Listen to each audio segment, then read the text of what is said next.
오늘 수요 찬양예배 말씀 예레미야서 16장 전체입니다. 1절부터 마지막 21절까지 읽으시고 돌아오리라 라는 제목으로 함께 말씀 살피도록 하겠습니다. 오늘날 행위예술이라는 것이 있습니다. 아주 특별하고 기괴한 그런 행동을 통해서 어떤 특정한 의미를 청중들에게 전달하는 그런 예술인데요. 어떤 여성이 머리와 몸에 뱀을 감고 있다든지, 또 어떤 남성이 박제한 곰, 큰 곰 뱃속에서 3일 동안 지내보면서 얼마나 그 삶이 불편한가, 이런 것들을 몸소 겪어보는 이런 좀 특별한 예술이 있습니다. 오늘 본문에서는 하나님께서 예레미야에게 좀 특별한 행위를 하게 하십니다. 그래서 행위 계시라고 하기도 하는데요. 유다의 멸망이 임박했다라는 것을 예레미야의 그런 행동을 통해서 보여주고 계십니다. 하나님의 백성들이 하나님의 그 말씀을 귀로 듣는 것을 넘어 이제 눈으로 직접 보면서 그 백성들을 향한 하나님의 계획을 깨닫게 하고 있습니다. 앞에 13장에서는 예레미야에게 이런 행동을 하게 하셨죠. 유브라데 강가 바위 틈에다가 허리띠를 숨겼다가 시간이 지난 후 가서 그 띠를 다시 가져오라, 이런 명령을 내리신 적이 있는데, 오늘 본문에서는 이제 어떤 행동을 하게 하시는가, 세 가지가 나타나고 있습니다. 이제 이것을 통해서 앞으로 유다 백성들이 겪게 될 그런 일들을 미리 보여주시면서 경고하는 것이죠. 첫 번째 명령입니다. 2절 말씀을 보면은 너는 이 땅에서 아내를 맞이하지 말고 자녀를 두지 말라라고 하십니다. 예레미야에게, 선지자에게 결혼을 아예 하지 말라, 자녀를 두지 말라 하시죠. 고대에는 결혼을 통해 많은 자녀들을 낳는 것을 축복으로 여겼을 텐데, 결혼도 하지 말고 자녀도 두지 말라. 이것은 분명히 하나님의 심판, 그 징벌을 상징하는 것이라 볼 수 있습니다. 어떻게 보면 참 가혹한 명령이죠. 호세아에게는 어떤 명령을 내리셨습니까? 음녀와 결혼을 하라. 에스겔은 그 아내가 죽었는데 그 죽음 앞에서 슬픔조차 표현하지 못하게 하셨죠. 지금 예레미야에게는 이제 결혼 자체를 하지 말라라고 하십니다. 자녀를 두지 말라. 왜 이런 명령을 내리시는가? 그 땅에 임할 재앙이 너무 심각하다라는 것을 보여주시기 위함입니다. 백성들의 죄가 너무 크기에 선지자로 하여금 결혼하지 말고 자녀를 두지도 말라. 하나님의 심판의 메시지를 예레미야에는 오로지 삶을 통해서 드러내야 했던 것입니다. 그리고 더 나아가서 3절에 보면 이곳 예루살렘에서 낳은 자녀들 또한 그들의 부모에 대해서도 이렇게 말하라. 4절에 보니까 그 내용이 나오죠. 그들이 중병으로 죽게 되거나 칼과 기근, 전쟁, 굶주림으로 죽어도 아무도 슬퍼해 줄 사람이 없고 장례를 치르지 못하여서 시체가 공중의 새 그리고 짐승들의 밥이 될 것이라. 이렇게 말씀을 하십니다. 결혼을 하지 않아 자손이 끊어지게 된 예레미야와 같이 유다 민족이 처참하게 멸망당하게 되는 것을 상징하는 것입니다. 유다의 지금 임박한 심판을 미리 행동으로 보여주고 있죠. 두 번째 명령은 5절에서 9절에 나타나는데, 예레미야에게 초상집이나 잔치집에도 가서는 안 된다라고 하십니다. 5절을 보시겠습니다. 초상집에 가서 조의를 표하고 함께 슬퍼하며 울어주는 것, 인간의 기본적인 감정, 예의죠. 사람들의 살아가는 모습입니다. 그런데 초상집에 가지도 말고 그들을 위해 애곡하지도 말라. 그 뒤에 보니까 이유를 말씀하십니다. 하나님께서 그 백성들로부터 모든 평강을 빼앗았고 인자와 사랑을 거두셨기 때문이라고 하십니다. 하나님은 분명히 사랑과 자비, 인자와 평강의 하나님이신데 인자와 사랑, 평강 이 세 가지는 가장 중요한 하나님의 성품이기도 한데 하나님은 가장 중요한 것을 그 딸과 같은 백성들에게서 거두어 가십니다. 사실 우리가 누리고 있을 때 소중함을 깨닫고 넘치는 감사를 드려야 하는데 우리 인생은 꼭 잃어버리고 난 후에야 깨닫게 되죠. 그 빈자리가 크게 느껴지는 법입니다. 은혜와 평강을 누리고 있을 때에는 이것을 너무 당연한 것으로 여기다가 잃어버린 후에야 그 은혜가 컸습니다. 나는 주님의 평안이 필요합니다. 라고 깨닫게 되죠. 건강도 마찬가지인 것 같습니다.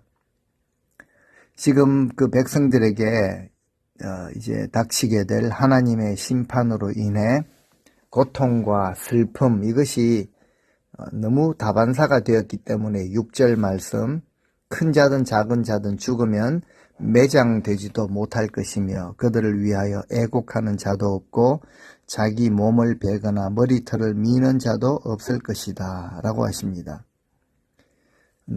나라의 모든 백성들이 거의 다 죽었기 때문에 시체를 묻어줄 사람도 없을 것이고 상을 당한다고 울어줄 사람이 없을 것이라는 것이죠. 7절 유가족을 위로하기 위해 떡을 떼며 위로해 줄 자가 없을 것이다. 그리고 부모를 잃고 슬퍼하는 자들에게 위로의 술잔을 건네줄 사람도 없을 것이라고 하십니다. 너무 쓸쓸하고 비참한 그런 광경입니다. 그런 상황이 유다 백성들 가운데 닥치게 될 것이라는 것을 예레미야의 행동, 그 행위 명령을 통해서 보여주십니다. 첫 번째, 결혼하지도 말라. 두 번째, 장례식을 가지 말라. 장례식에 가지 말라는 명령에 이어 세 번째, 8절 말씀. 너는 잔치집에 들어가서 그들과 함께 앉아 먹거나 마시지 말라고 하십니다. 당연하죠. 하나님의 심판으로 인해 그 백성들에게는 더 이상 잔치와 같은 그런 기쁨, 즐거움을 주는 일들이 모두 사라지게 될 것이기 때문입니다.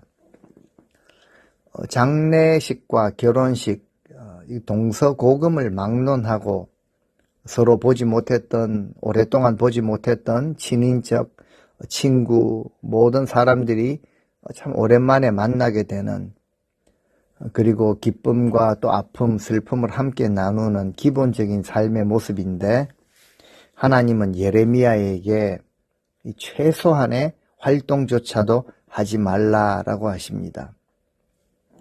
우리는 지금 말씀을 대하며 성경을 읽고 이렇게 공부하면서 오래전에 예레미야는 선지자니까 하나님께 부르심을 받은 자니까 이런 고통도 겪었구나. 쉽게 생각하고 지나갈지 모르겠지만 예레미야의 입장에서는 이제 처음에 하나님께 부르심을 받았을 때 이렇게 말했죠. 하나님, 저는 못합니다. 저는 아닙니다. 너무 어립니다. 말도 잘하지 못합니다. 이렇게 말했음에도 불구하고 하나님은 아니다. 너는 내가 보내는 곳은 어디든지 가야 하고 너에게 시키는 말은 무엇이든지 그대로 전해야 한다라고 하셨죠. 그래서 지금까지도 어렵고 힘든 그런 메시지를 계속 외쳤습니다. 그러다가 핍박까지 당했던 예레미야인데 이제는 인간으로서 기본적인 그런 삶과 활동도 누리지 못하고 점점 단절되어가는 정말 외롭게 남아있는 예레미야의 이 모습을 통해 무엇을 보여주십니까? 유다 백성 전체가 이렇게 고립이 되고 결국은 파멸당하게 되는 것을 보여주시는 것이죠. 9절 말씀입니다. 만군의 여호와 이스라엘의 하나님께서 이와 같이 말씀하시니라. 보라, 기뻐하는 소리와 즐거워하는 소리와 신랑의 소리와 신부의 소리를 내가 네 목전, 네 시대에 이곳에서 끊어지게 하리라. 예, 여기에 표현된 기뻐하는 소리, 즐거워하는 소리, 신랑의 소리, 신부의 소리, 일상의 소리들이죠. 일상은 아름다운 것입니다. 그런데 그 모든 소리들이 없어졌습니다. 우리나라도 예전에 참 일상의 소리들이 참 많았죠. 지금은 컴퓨터 앞에 앉아서 게임에 빠져 있고 핸드폰에 셀폰에 빠져 있는 시대이지만 예전에는 골목마다 놀이터마다 아이들이 뛰어노는 그런 소리들이 있었습니다. 동네를 지나다니는 엿장수, 고물장수 아저씨들의 가위 소리도 있었죠. 결혼식이 있을 때면 함사세요라는 소리도 들렸습니다. 예배당의 종소리도 있었죠. 요즘은 다 사라졌습니다. 그 대신에 점점 어렵고 힘들어지는 그런 좋지 않은 소식들만, 소리들만 지금 들려오고 있습니다. 유다 역시 기뻐하며 즐거워하는 소리들이 목전에서 사라지게 될 것이고 네 시대에 이곳에서 끊어지게 하겠다. 그 심판이 확실하다는 거죠. 그리고 그 심판은 엄중하다라는 것을 의미합니다. 10절에 보니까 이처럼 하나님께서 재앙을 선포하시니까 백성들이 이렇게 말하죠. 주께서는 어찌하여 이런 재앙을 우리에게 내리신단 말인가?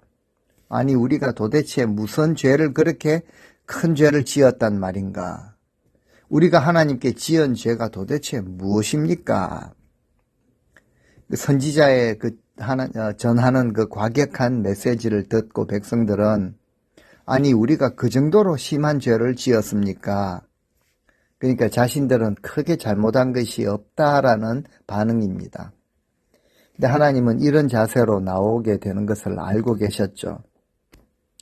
잠언 14장 9절에 이렇게 말씀하십니다.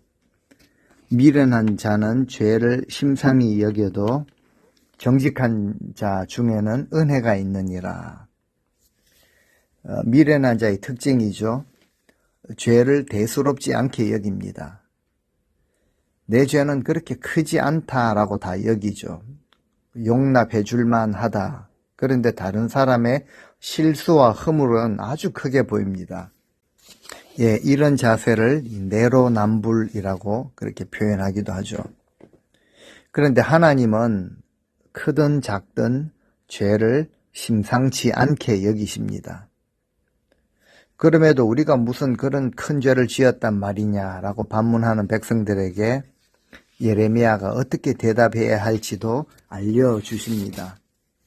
11절 말씀을 보시겠습니다.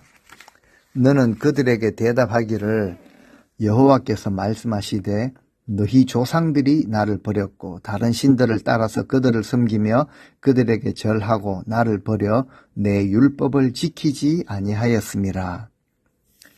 먼저 그 선조들의 죄를 지적하십니다.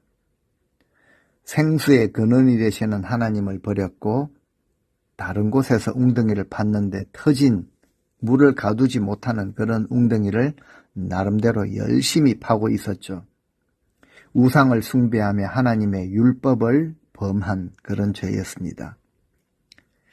그런데 그 다음 절에 이어지는 하나님의 말씀은 더 충격적이죠. 12절 말씀, 너희가 너희 조상들보다 더욱 악을 행하였도다. 보라, 너희가 각기 악한 마음의 완악함을 따라 행하고 나에게 순종하지 아니하였으므로. 조상들의 죄보다 너희 죄가 더 악하다라는 말씀을 하십니다. 악한 마음을 가지는 것도 나쁜 것이죠. 근데 완악하기까지 했습니다.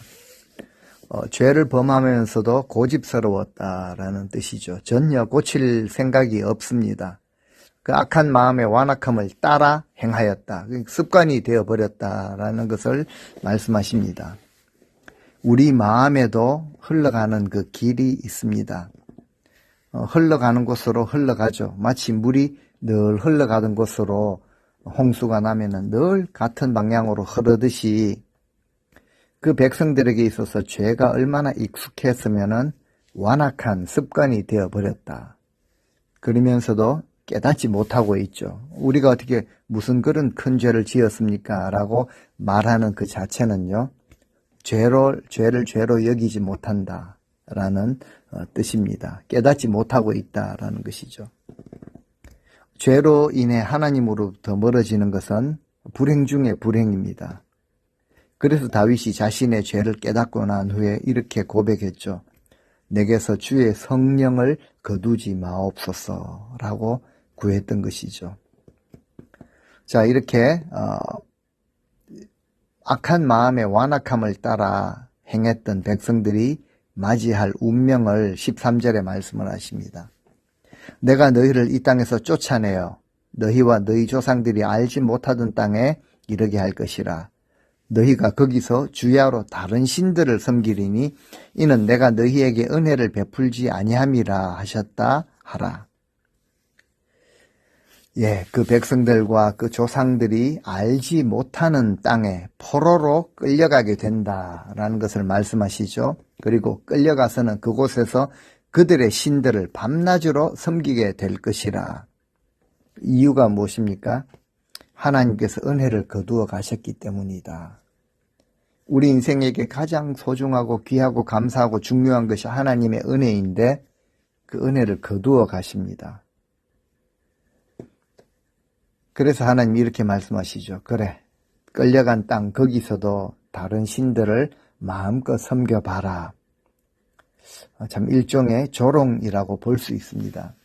너희들이 그토록 좋아하고 따르던 우상이 많으니까 그렇게 우상을 한번 섬겨봐라.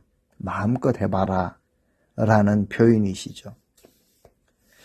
예, 이렇게까지 말씀하신 하나님이신데 하나님은 그 백성들에게 진노만 내리시는 것이 아니라 이제 그 땅에서 포로되었던 자들이 다시 돌아오게 되는 것을 결국 말씀하십니다. 하나님은 결코 이스라엘을 버려두지 않으십니다. 새로운 출애굽을 약속하시죠. 어둠과 절망 가운데서 구원의 빛을 비추어 주고 계십니다. 14절 15절 말씀 같이 한번 보시겠습니다. 여호와의 말씀이니라. 그러나 보라, 날이 이르리니 다시는 이스라엘 자손을 애굽 땅에서 인도하여 내신 여호와께서 살아계심을 두고 맹세하지 아니하고 이스라엘 자손을 북방 땅과 그 쫓겨났던 모든 나라에서 인도하여 내신 여호와께서 살아계심을 두고 맹세하리라. 내가 그들을 그들의 조상들에게 준 그들의 땅으로 인도하여 드리리라. 아멘. 예, 지금까지 예레미야를 통해 전했던 그런 표현들은 메시지가 좀 심했지만 결국 하나님은 그 백성들에게 소망을 주십니다. 구원의 날이 이를 것이라. 애굽에서 나온 것처럼 또 다른 해방을 주실 것이라고 약속하십니다. 그래서 하나님의 구원을 어떻게 이루어가는지 그들이 깨닫게 될 것이라고 하십니다. 비록 그 앞에서 내가 이 백성에게서 나의 평강을 빼앗으며 인자와 사랑을 제거하였다라고 하셨지만 그래서 그들이 알지 못하는 그 생면부지의 땅으로 내던져졌지만 이제 반드시 언약의 땅으로 다시 돌아올 것이라 라는 소망의 약속을 주고 계십니다. 15절에 보니까 그들을 또 그들의 조상에게 준 또 그들의 땅으로 그들이라는 단어를 3번 반복하십니다. 그들의 땅이라고 하시죠. 왜 그렇게 말씀하십니까? 옛날부터 그들에게 주시겠다고 약속하신 그 땅으로 인도하신다라는 의미입니다. 결국 하나님의 신실하심을 드러내는 것이죠.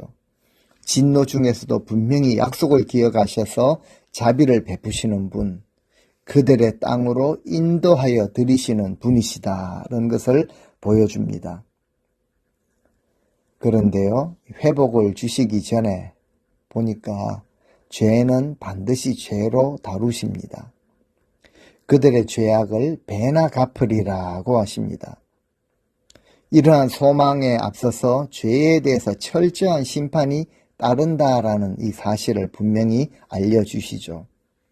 하나님께서 회복과 소망을 주셨다고 해서 당장 그들이 당해야 할 그런 심판을 피해 가지는 못한다라는 사실이죠.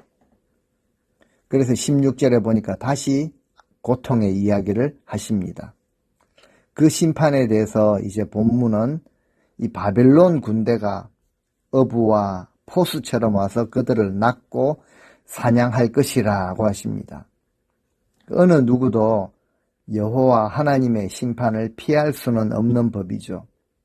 어부들이 낚시를 하듯이 혹 어부의 그물을 피한다고 할지라도 결국 많은 포수들이 모든 산과 언덕과 바위 틈을 샅샅이 뒤져서 사냥을 하듯이 어느 누구도 하나님의 엄중한 철저한 심판은 피할 수 없다. 죄는 반드시 사사시 죄로 다루신다라는 의미이죠. 어떤 것이든 거룩하신 하나님의 목전에서 숨겨질 수는 없는 것입니다. 17절에 그것을 말합니다. 이는 내 눈이 그들의 행위를 살펴보므로 그들이 내 얼굴 앞에서 숨기지 못하며 그들의 죄악이 내 목전에서 숨겨지지 못함이라. 맞습니다. 하나님 앞에서 죄는 어떤 모습이든지 숨겨지지 못합니다. 하나님께서 우리의 행위를 살피시면은 피할 수 없는 것이죠.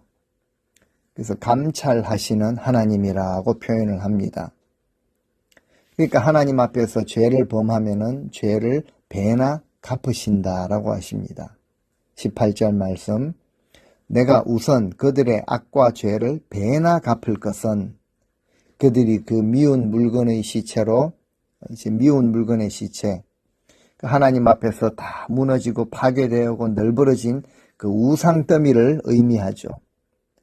그 미운 물건의 시체로 내 땅을 더럽혔다. 그리고 그들의 가증한 것으로 내 기업에 가득하게 하였다라고 하나님은 죄를 드러내시죠. 그 이스라엘 백성들의 죄로 인해 그 약속의 땅이 너무 더럽혀졌습니다. 그래서 악과 죄는 배나 갚을 것이다 라고 이렇게 표현하시죠. 결국 범죄한 백성들을 향한 철저한 그런 심판, 이것을 의미합니다. 우상이 무너지는 것, 결국 우상들의 무능함을 입증하는 것이죠. 피조물에 불과한 무능한 우상을 섬기는 백성들도 우상 더미와 함께 그 땅에서 쫓겨나야만 했던 것이죠. 네, 이런 말씀을 지금까지 들은 예레미야는 이제 하나님 앞에서 또 기도를 올려드립니다. 19절 말씀. 여호와 나의 힘, 나의 요새, 환난 날의 피난처시여. 민족들이 땅끝에서 주께 이르러 말하기를 우리 조상들의 계승한 바는 허망하고 거짓되고 무익한 것뿐이라. 나의 힘, 나의 요새, 환난 날의 피난처시여. 예, 이런 고백은 그냥 나오는 고백이 아닙니다. 예레미야가 이런 고백을 하기까지 어떤 경험을 했습니까? 자신의 몸에서 힘이 다 빠지고 나서 나오는 고백이 여호와는 나의 힘이십니다 라는 고백이죠. 나의 요새도 마찬가지입니다. 사방으로 우겨쌈을 당했는데 피할 곳이 없었는데 하나님이 그때 방패가 되어주셔서 하나님께서 지켜주심을 경험한 자의 고백이죠. 피난처도 마찬가지입니다. 환난 날이 되면 도무지 피할 곳이 없었는데 하나님께서 나의 피난처가 되심을 경험한 후에 나올 법한 고백이죠. 우리 인생도 마찬가지입니다. 믿음의 사람들은 하나님의 살아계심을 경험해야 합니다.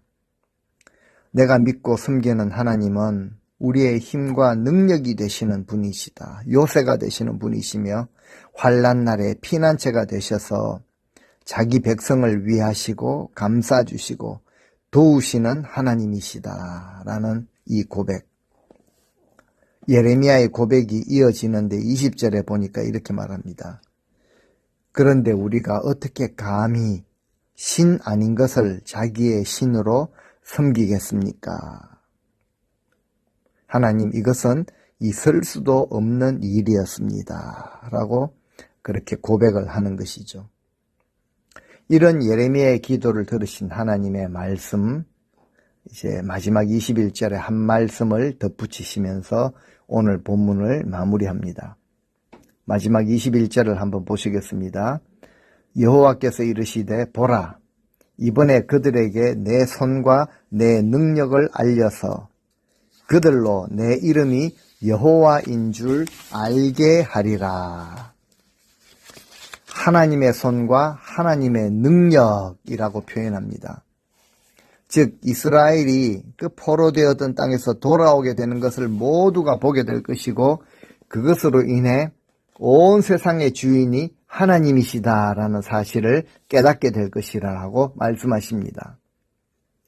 하나님의 절대적 주권이 다스리고 계시는 그 온 세상을 보게 하시죠. 이것이 우리의 희망입니다. 하나님의 절대 주권이 온 세상을 다스리지 못하신다면은 힘과 주도권을 가진 자가 마음대로 자기 뜻대로 세상을 움직이게 된다면 우리는 믿음을 지킬 이유가 없습니다. 하나님을 향한 믿음을 가지고 지켜나갈 필요가 없죠.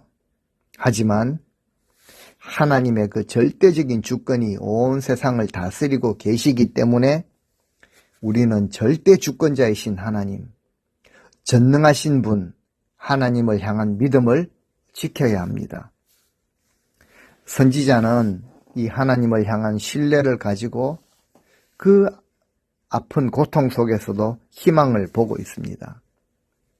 하나님을 믿는 자들은 가장 어두울 때, 아플 때 빛을, 회복을 바라볼 줄 아는 자입니다.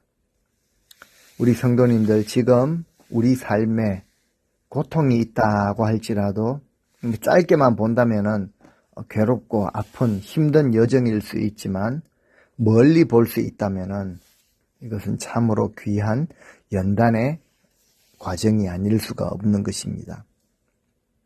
하나님께 순종하는 우리 삶을 통해 이 세상 사람들이 절대 주권을 가지신 그 하나님, 그 뜻을 이루어 가시는 하나님을 알게 되고 하나님 앞으로 나아오게 된다면 이것보다 더 귀하고 보람 있는 일이 어디에 있겠습니까? 우리 하나님의 말씀에 순종하시면서 하나님의 뜻을 늘 아름답게 이루어 가시는 복된 성도님들 다 되실 수 있기를 주님의 이름으로 간절히 축원드립니다. 아멘.